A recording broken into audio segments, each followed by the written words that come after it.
अब खाना भी बनेगा एआई से। हिंदुस्तान में बनी एक ऐसी कमाल की मशीन जिसमें बटन दबाते ही खाना तैयार, वो भी सैकड़ों रेसिपीज के साथ। तेल, पानी, नमक, मिर्च और मसाले सब कुछ डलेगा फुली ऑटोमेटिक। कैसे और किसने किया ये कमाल, चलिए देखते हैं। जो भी आप घर पे डिशेस बनाते हैं, मान लीजिए आप भिंडी बनाते हैं, गोभी बनाते हैं, सब कुछ ऑटोमेटिकली बनाएगा। तो ये हम लोग का मोबाइल ऐप है जिसमें कि आप किसी भी डिश को सेलेक्ट करके यहाँ पे प्रोसीड कर सकते हैं और फिर जब आप नीचे जाके इसको कुक करेंगे तो यहाँ पे कुकिंग स्टार्ट हो जाएगी। कहीं बाहर गए हुए हैं और आपने वहां से इसको कमांड कर दिया, नॉश ऑटोमेटिकली कुक करना चालू कर देगा। कनेक्टेड इंटरनेट के थ्रू, ये इंटरनेट के थ्रू कनेक्टेड है। 250 से ज्यादा रेसिपीज ऑलरेडी प्रोग्राम करी हुई है। ओके, इसमें हमारे सारे इंग्रेडिएंट्स चले जाते हैं। मान लीजिए हमको पोहा कुक करना है तो यहाँ पे मूंगफली चली गई, प्याज चला गया, पोहा यहाँ पे है और देन यहाँ पे धनिया। ठीक है, ये सारे इंग्रेडिएंट्स चले जाते हैं यहाँ पे। इसको आप बस ऐसे लोड कर सकते हैं। 1 लीटर ऑयल और 2 लीटर पानी इसमें स्टोर्ड है। और जो मसाले वाला बॉक्स होता है, देखिए इसमें धनिया है, लाल चिली है, फिर उसके बाद टर्मरिक है, सॉल्ट है, ये सारे स्पाइसेस यहाँ चले जाते हैं। तो यहाँ पे आपने पोहा सर्च किया, ये आ गया कांदा पोहा। फिर उसके बाद जैसे हम ये 2 सर्विंग्स के लिए कुक कर रहे हैं तो आप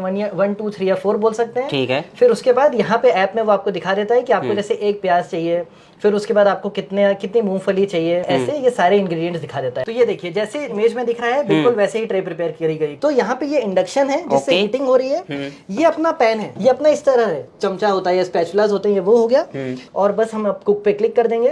ये देखिए ये कैमरा व्यू आ गया और अब नॉश ऑटोमेटिकली कुक करने लगेगा। इसको हम ओपन रख के भी कुक कर सकते हैं क्योंकि ये इंडक्शन बेस्ड कुकिंग है। तो अभी क्या होगा, ये स्टरर जो है वो नीचे आएगा कि इंडक्शन अब चालू हो गया है। तो अब ये क्या करेगा, सबसे पहले पैन को हीट करेगा, फिर थोड़ा सा ऑयल जाएगा। तो जो आप पीछे 2 देख रहे हैं पाइप्स जी, वो ऑटोमेटिकली मेजर करके अब ऑयल ऐड करेगा। हीट होने के बाद उसमें राई ऐड होगी। फिर उसके बाद इसमें क्या होगा, पहले ट्रे से पीनट्स ऐड होंगे और फिर उसके बाद वो ड्राई रोस्ट होगी। रोस्ट होने के बाद फिर उसके बाद हम प्याज ऐड करेंगे, फिर उसको भुनेंगे। फिर उसके बाद पोहा ऐड होगा, फिर उसके बाद उसमें हल्दी और नमक ऐड होगा ऊपर से, और फिर उसके बाद एंड में धनिया ऐड होगा। और ये सारा काम ऑटोमेटिक चल रहा है। ये सब काम आपको कुछ नहीं करना, जैसे बैठ जाना है। प्रेफरेंसेस में जाके ठीक है, आप वो बोल सकते हैं कि मेरे को स्पाइस लेवल इंक्रीज करना है। ओके, कुकिंग कंप्लीट हो चुकी है। और जब ये कंप्लीट हो जाता है पूरा बन के तो फिर ऑटोमेटिक ऑफ भी हो जाता है। ऑटोमेटिक ऑफ हो जाएगा, आपके मोबाइल में नोटिफिकेशन आ जाएगा कि आपका खाना रेडी है। तो ये मैं सर्व कर देता हूँ आपको। जैसे कि अगर आप देखेंगे ना तो पीनट सारे रोस्टेड हो गए अच्छे से। तो अब आप ट्राई कर सकते हैं, बिल्कुल बिल्कुल, बता सकते हैं कैसा लग रहा है आपको पोहा।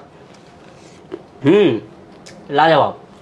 और कुक भी बड़ा मतलब अच्छा किया हुआ है, ऐसा नहीं है कि एकदम ज्यादा भुन गया या कम भुन गया, कुछ भी एकदम परफेक्ट है सब कुछ। फिर उसके बाद जो बहुत इंपॉर्टेंट फंक्शन है, एक क्लीनिंग बहुत जरूरी होता है ऐसे प्रोडक्ट्स का। तो क्लीनिंग के लिए आप क्या कर सकते हैं, कुकिंग के बाद कुछ नहीं करना है आपको, सिर्फ ये जो पैन है, ये स्टरर है और ये ट्रे है, ये तीनों आप सिंक में ऐड कर सकते हैं। एज इट इज ये सिंक में चला जाएगा। अच्छा, ये बाहर निकल जाएगा जी, और ये आराम से धुल जाएगा। ये फिल्टर है जहाँ पे अपना जो ऑयल है या वाटर है जो भी है ये कलेक्ट हो जाते हैं फ्यूम्स, और इसको आप 2 या 3 हफ्ते में एक बार धोने के लिए डाल सकते हैं। एक जो लास्ट है वो है अपना ये एग्जॉस्ट।